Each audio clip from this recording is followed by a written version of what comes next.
Hello प्यारे बच्चों, जय हिंद। जैसा कि आपको स्क्रीन पर नज़र आ रहा होगा, एक चैनल मेरे द्वारा स्टार्ट किया गया है, अंश एजुकेशन हब, जिसके माध्यम से मैं विद्यार्थियों के समक्ष ऑनलाइन रूप से लाइव या वीडियो रिकॉर्डेड के रूप में उपस्थित हो पाऊंगा और विद्यार्थियों की जो प्रॉब्लम्स हैं अलग अलग विषयों से संबंधित, उसके बारे में हम यहाँ पर चर्चा करेंगे। हमारा इस चैनल को स्टार्ट करने का मूल जो उद्देश्य है वो शिक्षा के क्षेत्र में उन विद्यार्थियों की मदद करना है जो विद्यार्थी उचित शिक्षा प्राप्त नहीं कर पाते, किन्हीं भी परिस्थितियों के कारण उनको उचित शिक्षा नहीं मिल पाती, चाहे वो अपना ऐसा वातावरण डेवलप नहीं कर पाते या उनको ऐसा वातावरण अभिभावकों द्वारा नहीं दिया जा सकता, जिसमें सामाजिक कारण भी हो सकते हैं, आर्थिक कारण भी हो सकते हैं। एक सबसे बड़ा जो बच्चों के सामने हमारे ग्रामीण परिवेश के बच्चे हैं या गरीब परिवेश के जो बच्चे हैं, उनके सामने आर्थिक परिस्थितियां कुछ ऐसी होती है कि वो उच्च क्वालिटी की शिक्षा जो होती है या शिक्षा का जो सही स्तर होता है उसको प्राप्त नहीं कर पाते हैं। इसी कारण हमने ये विचार बनाकर और ये तथ्य देखकर हमारे उद्देश्य को निश्चित किया है कि हम शिक्षा के क्षेत्र में बच्चों का पूर्ण रूप से योगदान करेंगे और इस आशा के साथ कि हम इस उद्देश्य में कई स्टूडेंट्स की मदद कर पाएं, उनको उचित शिक्षा में कुछ हेल्प कर पाएं। इसीलिए आज पहली बार में आप लोगों के सामने ऑफलाइन उपस्थित न होकर ऑनलाइन प्लेटफॉर्म के जरिए आपके पास आया हूं, आपके समक्ष उपस्थित हुआ हूं। मैं सबसे पहले हमारा जो इस चैनल का उद्देश्य रहेगा, आगामी बोर्ड परीक्षाएं, जिसमें दो प्रकार की परीक्षाएं हमारे पास मुख्य होती है, एक 10वीं बोर्ड और एक 12वीं बोर्ड। इन दो बोर्ड परीक्षाओं में मूल जो विषय बच्चे को सबसे ज्यादा परेशान करते हैं, जिनका माध्यम हिंदी होता है, और जो बच्चे अक्सर कला वर्ग,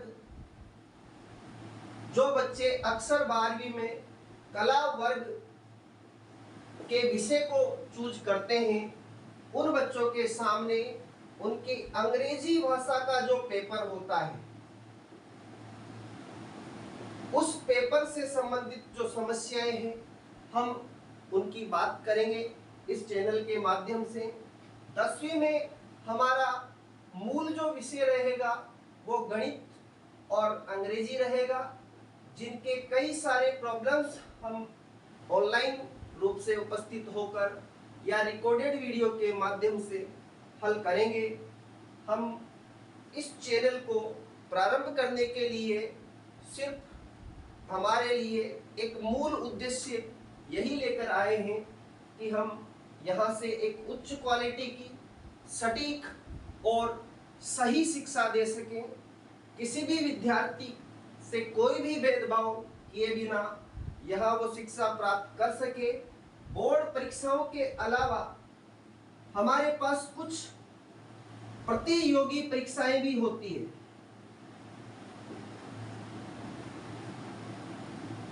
प्रतियोगी परीक्षाओं में कुछ स्टेट लेवल की परीक्षाएं होती हैं और कुछ सेंट्रल लेवल की परीक्षाएं होती हैं। इन परीक्षाओं की कई सारी जो पदों पर अलग अलग भर्तियां निकलती है, उनके अलग अलग विषयों पे अलग अलग बिंदुओं पर हम कभी वीडियोज के माध्यम से आपको मिलेंगे, जैसे पटवार, जैसे वनपाल, जैसे यूपीएससी, जैसे आरपीएससी, जैसे और भी अन्य कोई अगर एग्जाम होता है तो हम उसका आपको हेल्प करने की कोशिश करेंगे। प्रारंभिक तौर पर हमारा जो मूल उद्देश्य रहेगा वो 10वीं board RBSE, Rajasthan board of secondary education, इसका हिंदी माध्यम 10वीं और 12वीं के लिए हम शुरुआती तौर पर इस चैनल का प्रारंभ करेंगे। मैं आशा करता हूं कि मैं जो मेरा उद्देश्य लेकर चल रहा हूं उस पर सटीक उतर पाऊं और अपने पास जो जानकारियां हैं अलग अलग विषयों की, जो मैंने अभी तक जाना है, अध्ययन किया है, उसको मैं आप लोगों के सामने रख पाऊं, अपना अनुभव आप लोगों से शेयर कर पाऊं। दोस्तों, किसी भी तथ्य के लिए ये आवश्यक होता है कि उसको जीरो यानी शून्य से प्रारंभ किया जाए। जैसा कि मैंने देखा है कि किसी भी चीज को अगर शून्य से जाना जाएगा तो वो बिल्कुल अलग कंडीशन से हमारे पास होगा। हम उसका शून्य भी जान सकते हैं, हम उसका अनंत भी जान सकते हैं। आज जिस विषय के बारे में हम इस चैनल के माध्यम से बात करेंगे वो विषय हमारा रहेगा डियर्स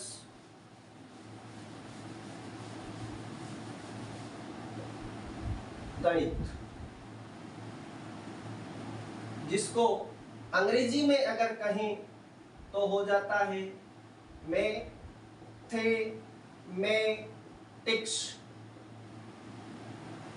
मैथमेटिक्स की बात जब हमारे सामने आती है तो हमारे मन में तीन तरीके की चीजें कुछ विचार करती है कि हम पहले रूप में अंक गणित को देखें, यानी न्यूमेरिकल मैथमेटिक्स। दूसरे रूप में हम बीज गणित को देखें, यानी एलजेब्रिकल मैथमेटिक्स। और तीसरे रूप में हम देखें तो इसको कहेंगे हम ज्यामिति, रेखा गणित। जो गणित को मूल रूप से तीन हिस्सों में अलग अलग अगर अपन डिवाइड कर सकें या डिवाइड करना चाहें तो हमारे पास कुछ इस प्रकार निकल कर आती है। अंक गणित यानी न्यूमेरिकल मैथमेटिक्स, जिसमें नंबर्स की कैलकुलेशन होती है, नंबर्स के आधार पर उससे खेला जाता है सवालों के साथ। और एक होती है बीज गणित, जिसे एल्जेब्रिकल मैथमेटिक्स कहते हैं। ये एल्जेब्रा कहलाता है, जिसमें x y z, theta, alpha, beta ये चर राशियां होती है जिनका मान हमें फाइंड करना होता है। और एक अंतिम रूप से हम कह सकते हैं कि जो रेखा गणित है, ज्योमेट्रिकल मैथमेटिक्स, उसको हम इसका तीसरा पोर्शन मान सकते हैं। हमारे पास ज्योमेट्रिकल मैथमेटिक्स को हम प्रारंभ करेंगे और हमारा प्रारंभ करने का स्तर रहेगा 10वीं board RBSE, Rajasthan board of secondary education. इस बोर्ड क्लास का एक चैप्टर है, एक्सरसाइज है, जिसको कहते हैं 8 और इसका शीर्षक है त्रिकोणमिति का परिचय। आज हम सिर्फ इस परिचय के बारे में चर्चा करेंगे डियर्स, कि वास्तव में त्रिकोणमिति है क्या। त्रिकोणमिति के लिए हम इतने परेशान 10वीं बोर्ड की परीक्षा जब विद्यार्थी देते हैं, और जो विद्यार्थी 10वीं क्लास में पढ़ते हैं, उन विद्यार्थियों के सामने सबसे पहली बात तो ये हम घर करती है कि अगर मैं गणित पढ़ता हूं तो गणित पढ़ने में मुझे अच्छा है, मैं अंक गणित पढ़ूं। ठीक है, मुझे ये पता होना चाहिए कि अगर मेरे पास 100 रुपए का नोट है और मुझे उसमें से 20 रुपए खर्च करने हैं तो 80 रुपए लाने के लिए मुझे सबट्रैक्शन आना होगा, यानी घटाव आना चाहिए। तो यानी ये अंक गणित का पोर्शन हो गया। किसी भी प्लाट का एरिया निकालने के लिए कि प्लाट कितने स्क्वायर फुट का है मुझे रेखागणित आनी चाहिए। पर रेखागणित में एक चैप्टर आता है जिसको कहा जाता है ट्रिगोनोमेट्री, यानी त्रिकोणमिति।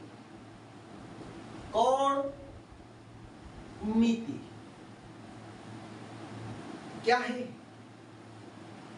सबसे पहले त्रि पर बात करते हैं। त्रि कहता है तीन। कोण पर बात करें, कोण कहता है कोने। मिति पर बात करें तो मिति कहती है मापन। यानी इसको बेसिक रूप से अगर हम जाने तो इसका मतलब होगा तीन कोणों का मापन। जैसे तीन कोणों की बात हमारे पास आती है, हमारे पास एक डायग्राम माइंड में उपलब्ध होता है जिसको कहते हैं त्रिभुज, यानी तीन भुजा वाला ट्रायंगल। त्रिभुज क्या होता है? जिसमें तीन भुजाएं होती हैं, जिसमें तीन कोने होते हैं और जिसमें तीन शीर्ष होते हैं। अब त्रिभुज अलग अलग हो सकते हैं। कुछ त्रिभुज समबाहु क्वालिटी के हो सकते हैं, यानी सारी भुजाएं बराबर आ जाएंगी।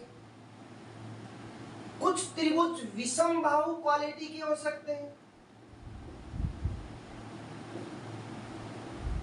और कुछ त्रिभुज समद्विबाहु क्वालिटी के हो सकते हैं।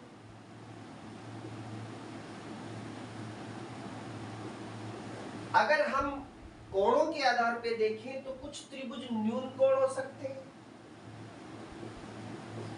कुछ त्रिभुज समकोण हो सकते हैं और कुछ त्रिभुज अधिक कोण हो सकते हैं।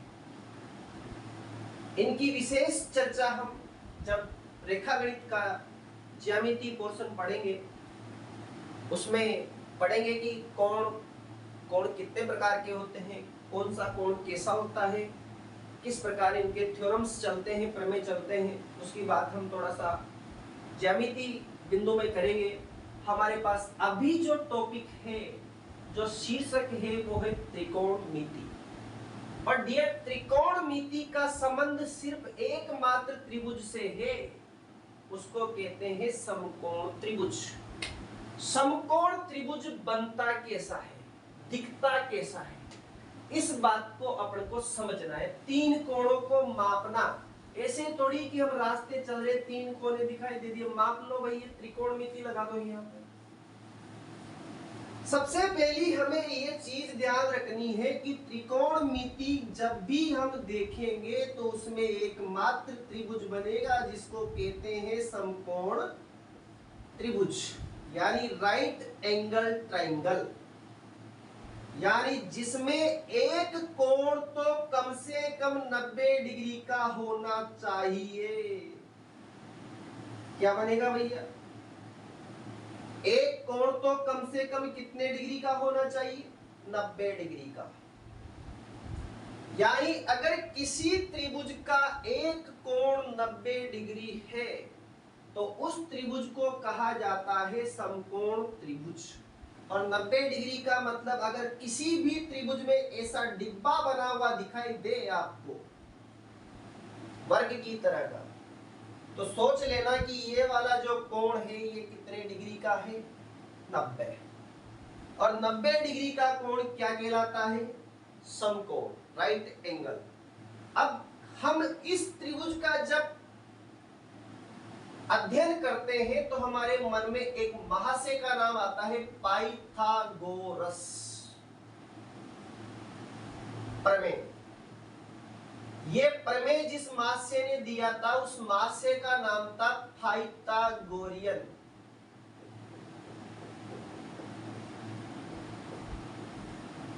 कहा जाता है ये महाशय 1620वीं या 17वीं शताब्दी के आसपास पैदा हुए थे।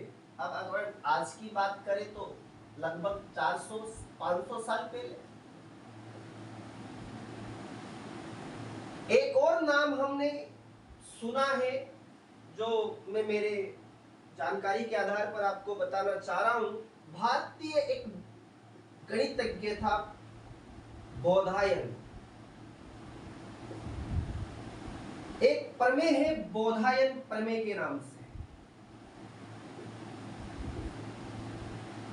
डियर्स, ये जानकारी है कि बोधायन माह से 6वीं शताब्दी के आसपास इस धरती पर थे और इन मासियों ने, जो कि कौन थे, भारतीय,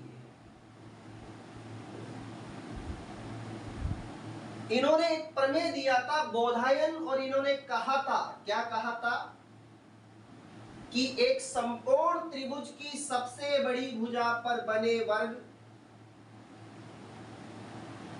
एक समकोण त्रिभुज की सबसे बड़ी भुजा पर बने वर्ग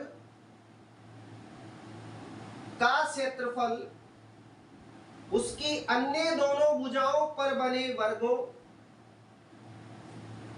के क्षेत्रफलों के योग के बराबर होता है।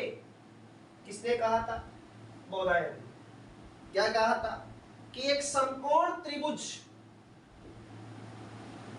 की सबसे बड़ी भुजा यानी ये वाली पर बना वर्ग, ये कोई वर्ग है साहब, और इसका भी क्या निकालना है? क्षेत्रफल का क्षेत्रफल उसकी अन्य दोनों भुजाएं, एक ये वाली और एक ये वाली, पर बने वर्ग, ये सेकंड वर्ग हो गया और ये थर्ड वर्ग हो गया, और इनका भी क्या निकालना है साहब? क्षेत्रफल।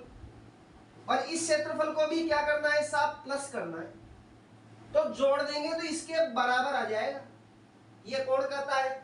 ये कहता है अपना बोधायन। कब कहता था? 6वीं शताब्दी के आसपास कह चुका था। आज से लगभग अगर जोड़ा जाए तो 1500 साल पहले ये बात कही थी। अब 1500 और कहां 16वीं शताब्दी, 400-500 साल मुश्किल से। एक अंग्रेज वैज्ञानिक हुआ पाइथागोरियन गणितज्ञ। इन महाशय ने यही बात घुमाकर यहां टिपा दी पाइथागोरस प्रमेय में। कहा क्या? अब सुनिए, ये तो हुआ पाइथागोरस प्रमेय, सॉरी बोधायन प्रमेय। अब बात करते हैं हम किसकी? पाइथागोरियन वैज्ञानिक की, गणितज्ञ की। ये महाशय कहते हैं कि एक समकोण त्रिभुज की सबसे बड़ी भुजा का वर्ग, का सिर्फ वर्ग, क्षेत्रफल नहीं, का वर्ग, उसकी अन्य दोनों भुजाओं का भी वर्ग का योग के बराबर होता है। सबसे बड़ी भुजा का वर्ग मतलब, अब इस चीज को समझ लेते हैं, आगे त्रिकोणमिति प्रारंभ करेंगे। 90 डिग्री के जस्ट सामने वाली भुजा सबसे बड़ी होगी, क्योंकि जितना बड़ा कोण होगा उतनी सामने भुजा बड़ी बनेगी, और जितना छोटा कोण होगा उतनी सामने भुजा छोटी बनेगी। तो बड़ा कोण है 90 डिग्री, ये दोनों मिलाकर, क्योंकि त्रिभुज के तीनों अंतः कोणों का योग कितना होता है भाई? अंतः कोणों का योग। तो कहा जाता है ये 180 डिग्री आता है साहब। इन तीनों कोणों को जोड़ दे तो कितने डिग्री बनेगा? 180। अकेला ले गया 90, तो बचा कितना? 180 में से अकेला ये 90 हो गया, तो ये दोनों मिलाकर 90 रहे। अब दो मिलाकर 90 है, तो जाहिर सी बात है 90 से छोटे ही होंगे। दो को जोड़ेंगे तो 90 आएगा। तो छोटे त्रिभुज के सामने, छोटे कोण के सामने वाली भुजा छोटी होगी, बड़े कोण के सामने वाली भुजा बड़ी होगी। और ये समकोण कहता है कि बड़े त्रिभुज के बड़े कोण के सामने वाली भुजा भैया कर्ण कहलाएगी। क्या कहलाएगी? कर्ण। अब रही दो भुजाओं की बात। दो भुजाओं में दो चीजें हैं, एक नीचे वाली हॉरिजॉन्टल लाइन, एक स्ट्रेट वाली ऊर्ध्वाधर रेखा। तो जो स्ट्रेट है इसको माना जाए, किसको माना जाए? ये भी हमारे पास दिक्कत है। हम आधार इसको माने कि नीचे वाली को माने?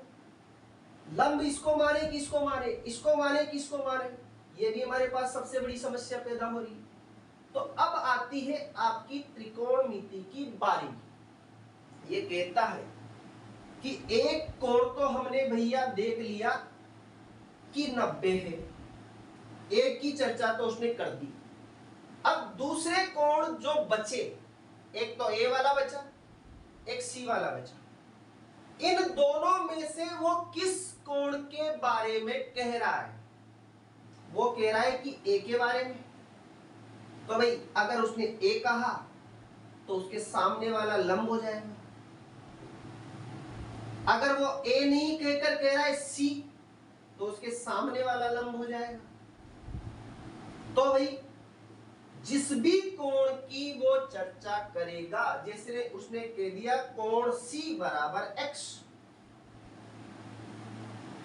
तो इसका मतलब है लंब ए भी है। अगर वो कह रहा था कोण ए बराबर एक्स, इसका मतलब होगा कि बीसी लंब है। पर अभी कह रहा है वो कोण सी बराबर एक्स है, तो इसका मतलब लंब कौन सा हो गया? A B. तो बचा क्या भाई? बचा बेस यानी आधार। अब आधार के बारे में, जो हॉरिजॉन्टल लाइन होती है वो आधार होती है, जो स्ट्रेट लाइन होती है ऊर्ध्वाधर रेखा होती है। जो ऊर्ध्वाधर रेखा है उसको अपन लंब कहेंगे, पर लंब का डिसीजन कौन करेगा? दिया हुआ कोण करेगा साहब। अब इसमें एक तो 90 डिग्री है, इसकी तो सोचो ही मत, इसने तो पिक्चर ही खत्म कर दी अपनी। बचा क्या? जो दे रखा है कोण, जो कोण उसने दिया है उसके सामने वाली भुजा को आपको क्या बताना है? लंब। बेवकूफों की तरह नहीं करना है कि बस उठा के मुंह धो दिया और कह दिया साहब लंब जो खड़ी लाइन है वो लंब होगी ना। लंब कौन बताएगा? ये कौन बताएगा? जो उसने दिया है। समथिंगली वो कहता है साइन ए, इट मींस वो कोण का नाम ए लिख रहा है साहब, तो लंब ये होगा।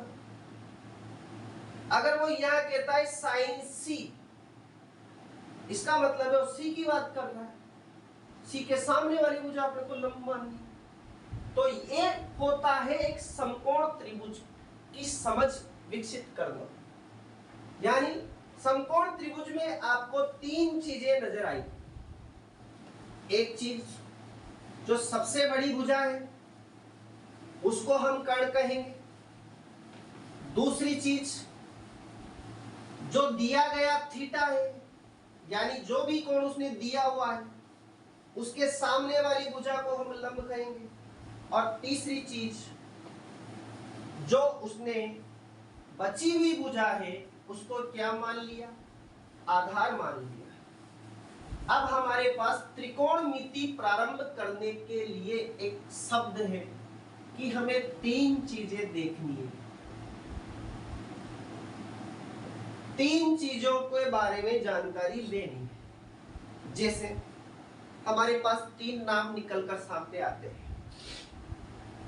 एक नाम आया लंब,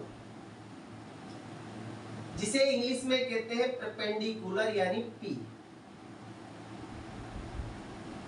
एक नाम आया आधार,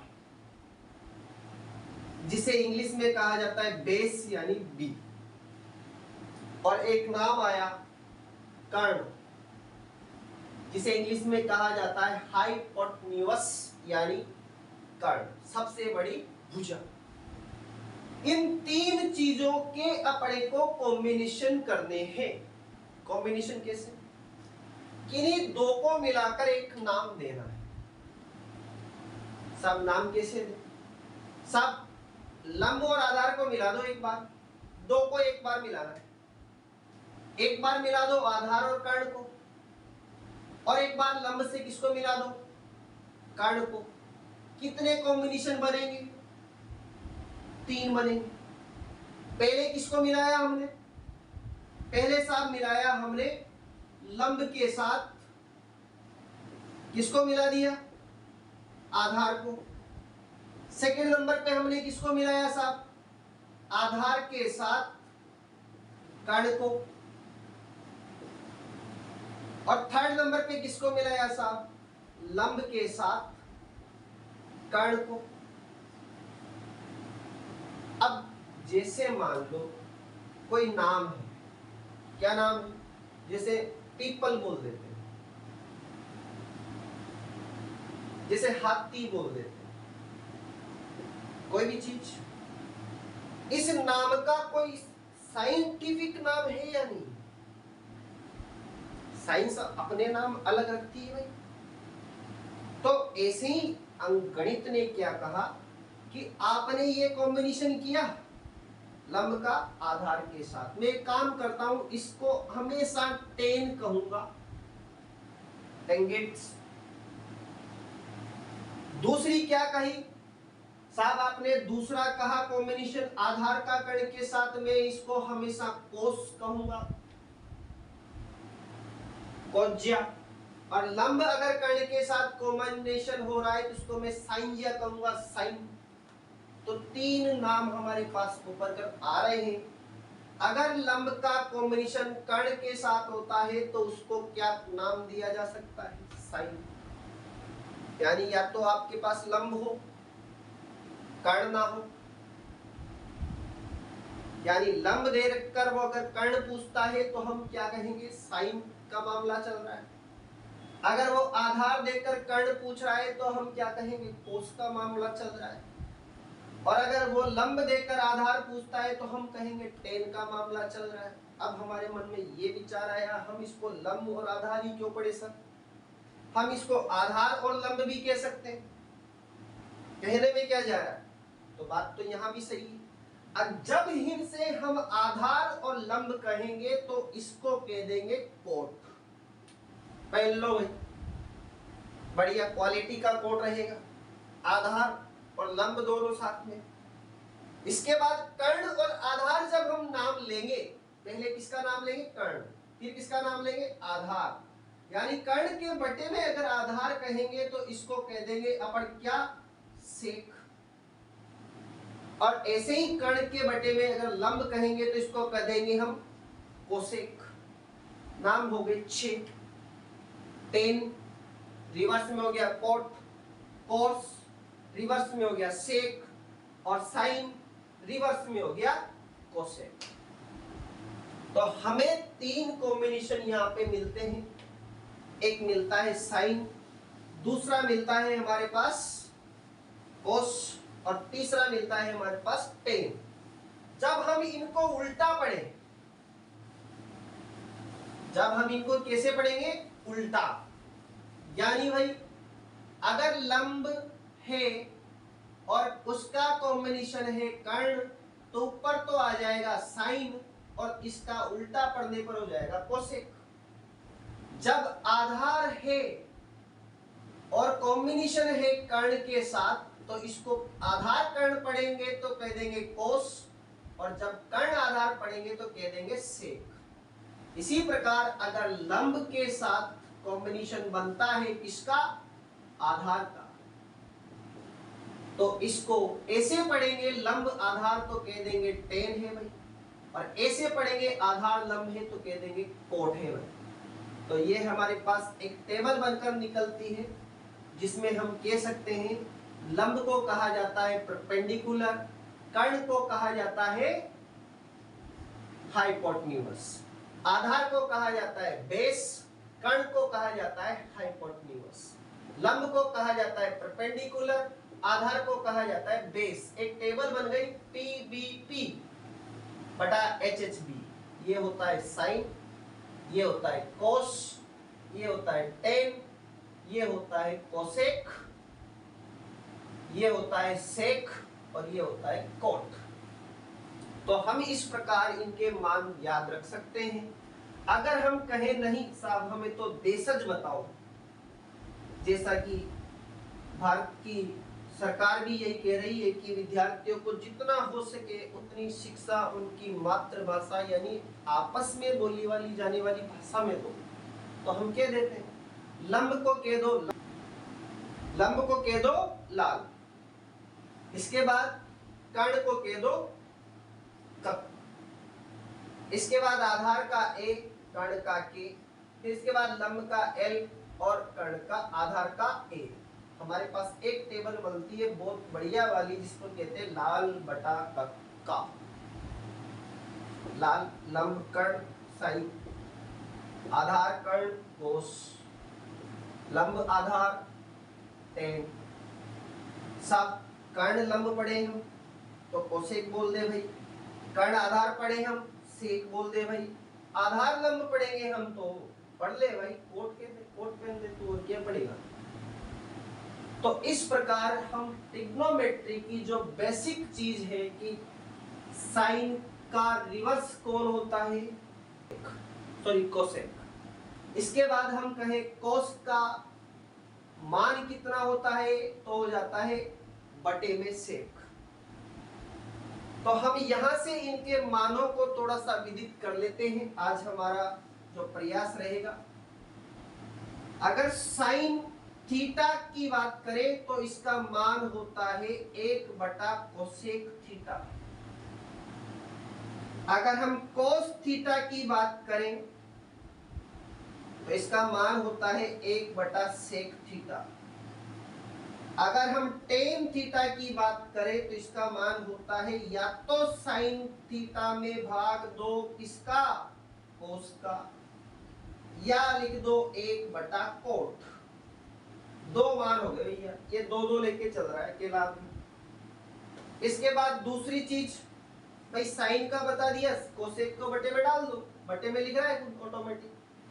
कोस का बटा ऑटोमेटिक सेक लिख रहा है, टेन का बटा तो कोट लिख रहा था, कोट बटे में लिख दिया, पर टेन कहता है मैं तो साइन में कोस का भाग दूंगा तब कोट आएगा तो दे ले। इसके बाद आया अपने पास क्या, कोसेक। जैसे कोसेक को बटे में डाला था, इसने भी थप्पड़ दे के साइन को बटे में डाल दिया, तू भी नीचे बैठ।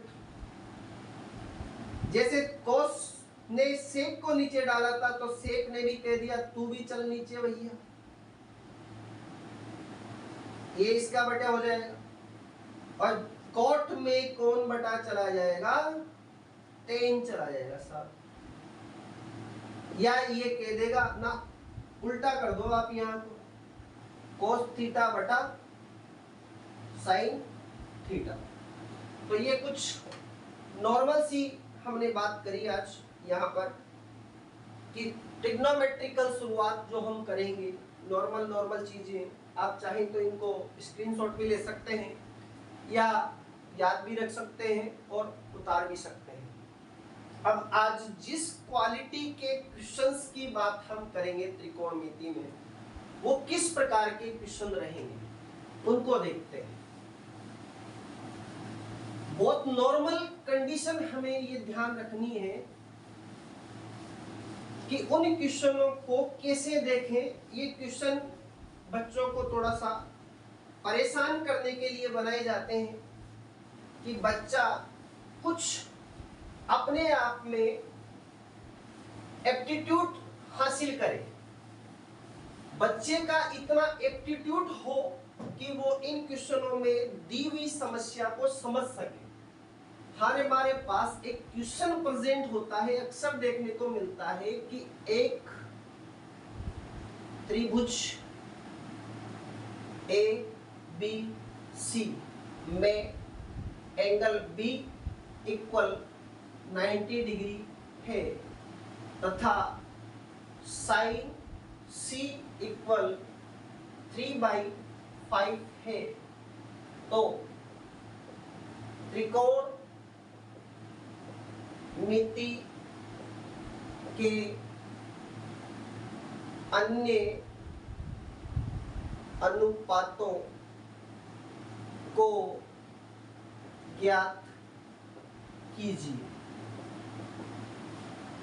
एक क्वेश्चन बड़ा हमें दिक्कत करता है कि एक त्रिभुज है जिसका नाम एबीसी दिया हुआ है, इसमें एंगल बी यानी जो बी वाला शीर्ष है, बी वाला जो अपने पास क्या है शीर्ष, ये ए, और इस बी पर समकोण ये सी हो गया। बी पर कौन है, समकोण, तो बी वाले की तो पिक्चर खत्म, बताया था जिस पर समकोण बनेगा उसको तो उड़ा दो। बचा कौन, ए बचा, सी बचा। अब इस सवाल को पढ़ो कि त्रिभुज का नाम एबीसी है क्या, है साहब। बी पर 90 डिग्री है क्या, है साहब। इसकी पिक्चर अब कह रहा है साइन सी, क्या कह रहा है वो, साइन सी, ये वाला कोण दिया है, यानी ये दिया है तो ये सब लंब होंगे, डेफिनेट। सबसे बड़ी भुजा कर्ण होगी, ये भी डेफिनेट। बचे भाई साहब आधार हो जाएगा। तो ऐसे प्यारे बच्चों हम इसके 3 पोजीशंस फाइंड कर लेंगे, कौन सा लंब होगा, कौन सा आधार होगा, कौन सा कर्ण होगा। अब हमने अभी भी सीखा था कि जब साइन का नाम लेंगे तो हमारे मन में आएगा लंब का कॉम्बिनेशन होना चाहिए कर्ण के साथ। पहला नाम L/K लिख रहा था, लंब का कॉम्बिनेशन कर्ण बोलेंगे, कर्ण का लंब बोलेंगे, कोसेक हो जाए। तो लंब का कर्ण के साथ है, इसका मतलब है लंब का कर्ण के साथ है, ये लिख रहा है 3/5। तो भाई लंब 3 है और कर्ण 5 है, कह रहा है लंब तो ये है, इसका मतलब ये 3 है। ये कह रहा है कर्ण 5 है, कर्ण तो वो है, इसका मतलब ये वाला क्या है, 5 है। कौन लाना है, आधार। अभी भी एक नाम बताया था मेरे साहब, ये बंदा आया था जिसका नाम था पाइथागोरियन, और इसने एक प्रमेय दिया जिसको कहते हैं पाइथागोरस प्रमेय। क्या प्रमेय था, कर्ण का स्क्वायर बराबर आधार का स्क्वायर प्लस लंब का स्क्वायर।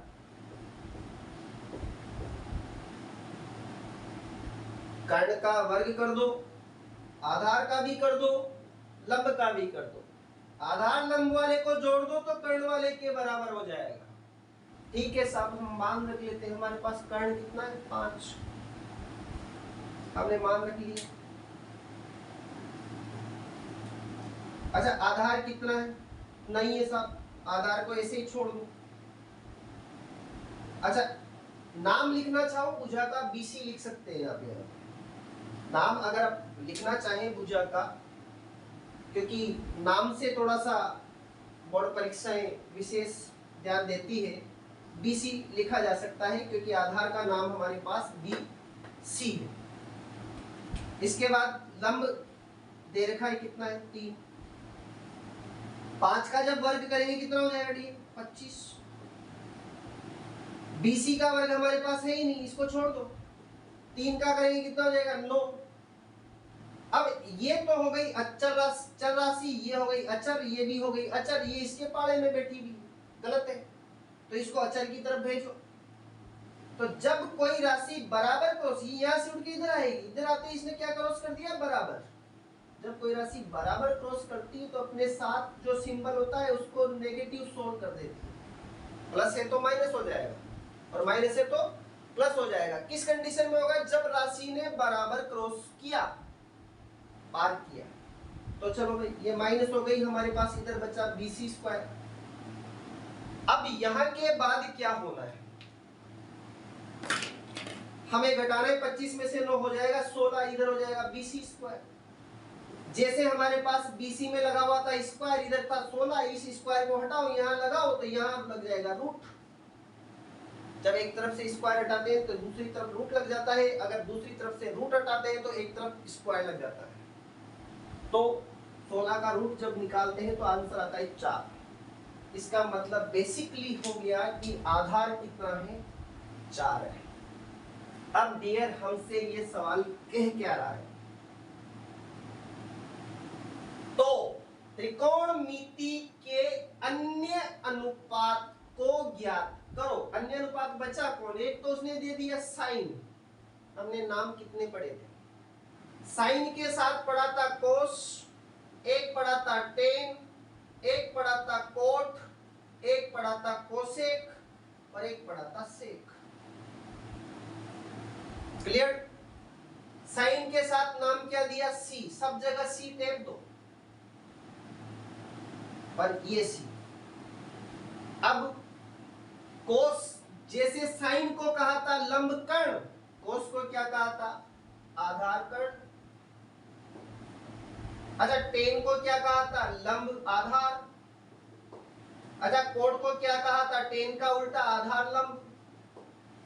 अच्छा कोसेक को क्या कहा था, कोस का उल्टा कर्ण आधार और कोसेक, सॉरी ये साइन का उल्टा कर्ण लंब, और ये वाला हो गया कोस का उल्टा आधार, सॉरी कर्ण और कर्ण के साथ आधार। अब हमें क्या भाग भरना है?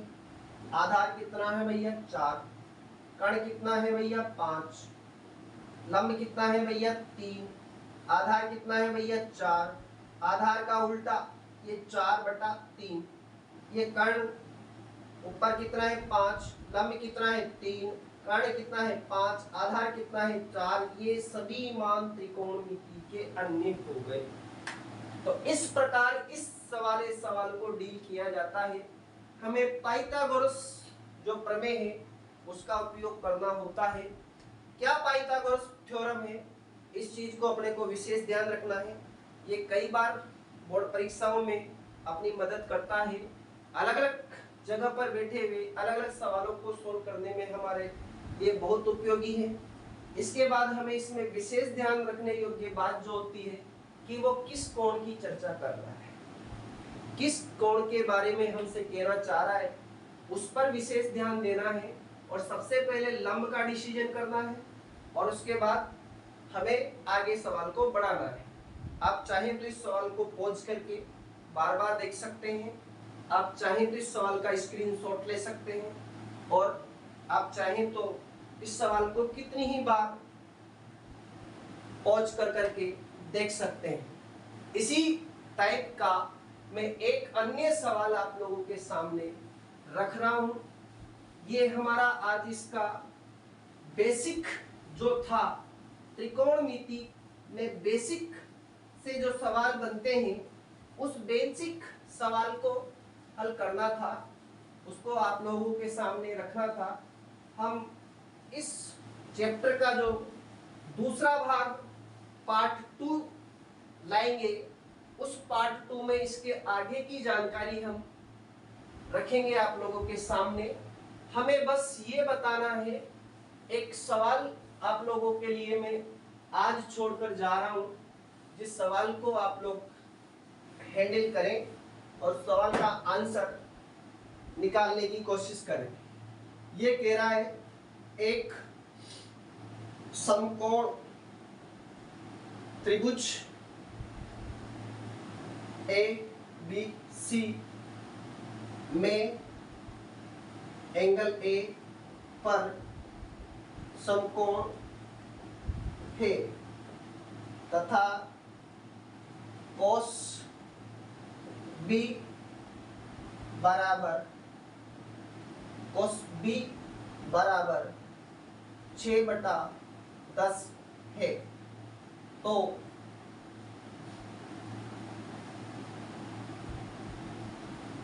कोसेक C इक्वल क्या होगा? हमें इस सवाल का जवाब फाइंड करना है। प्रश्न कह रहा है हमसे कि एक समकोण ट्रायंगल है, राइट एंगल ट्रायंगल है, जिसका नाम ABC है, में एंगल A पर राइट एंगल है। एंगल A पर क्या बनाना है? आपको समकोण बनाना है। यानी जहां आप समकोण बनाएंगे उस समकोण वाले शीर्ष को नाम देना है A। इसके बाद कह रहा है cos B, उसने जिस कोण की बात करी है B की बात करी है, यानी B के सामने वाली जो साइड होगी उसको आपको क्या डिसाइड करना है? लंब। मान दे रखा है 6/10 है, तो हमें फाइंड करना है कोसेक C के हिसाब से। अब यहां ध्यान देना, आप ये उपयोगी हो गया कि उसने दिया एंगल B और पूछा एंगल C है। विशेष आप लोग इस बात की ध्यान दें कि वो एंगल जो हमको दे रहा है वो एंगल B है, और जो एंगल हमसे पूछ रहा है वो एंगल C है। तो हमारा आज का ये वीडियो यहीं तक हम रखेंगे। इसके बारे में पार्ट 2 जो हमारा आएगा उसमें इससे आगे की चर्चा करेंगे, और ट्रिगोनोमेट्री के जो अलग अलग थ्योरम से जो सर्व समीकरण हैं, इसकी जो इसके उलझन वाले मामले हैं उनको हल करने की कोशिश करेंगे। मेरा ये प्रयास रहेगा दोस्तों कि मैं अपने आप का जितना अनुभव है उसको आप लोगों के सामने रख सकूं, आप लोगों के सामने इसको प्रेजेंट कर सकूं। ये सब जो होगा इस अंश एजुकेशन हब पर, ये सब आप लोगों के लिए आज विशेष में कह देता हूं। क्या होगा, हमेशा के लिए इसमें आपसे कोई फीस नहीं ली जाएगी। आप किसी भी वीडियो को कितनी बार भी देख सकते हैं, कितनी बार भी उसको पॉज कर सकते हैं। इसके लिए आपको अंश एजुकेशन हब कभी भी कोई फीस की डिमांड नहीं करेगा। कोई कोर्स अगर अंश एजुकेशन हब चैनल के अंडर में स्टार्ट किया जाता है, जैसे सपोज डेट हम कह सकते हैं कि कोई teacher exam first grade, second grade, third grade, या कोई पटवार एग्जाम, या कोई आरपीएससी एग्जाम, ग्राम सेवक एग्जाम, वनपाल एग्जाम, या railway exam, SSC exam, bank के रिलेटेड कोई टॉपिक अगर हम स्टार्ट करते हैं, तो मैं आपको ये पूर्ण रूप से विश्वास दिलाता हूं कि चाहे आपकी परीक्षा एकेडमिक स्तर की हो, अकादमिक, या आपकी परीक्षा प्रतियोगी हो, दोनों ही परीक्षाओं के लिए फी के नाम पर क्या रहेगा, नो। तो मेरा ये चैनल आप लोगों को आज क्लास के हिसाब से जैसा लगा हो आप उसको देखें। अगर आपके काम के लिए उपयोगी ये हो सकता है तो इस चैनल को सब्सक्राइब करें, शेयर करें और लाइक्स करें। जय हिंद दोस्तों, जय हिंद फ्रेंड, जय हिंद मेरे प्यारे बच्चों, वंदे मातरम।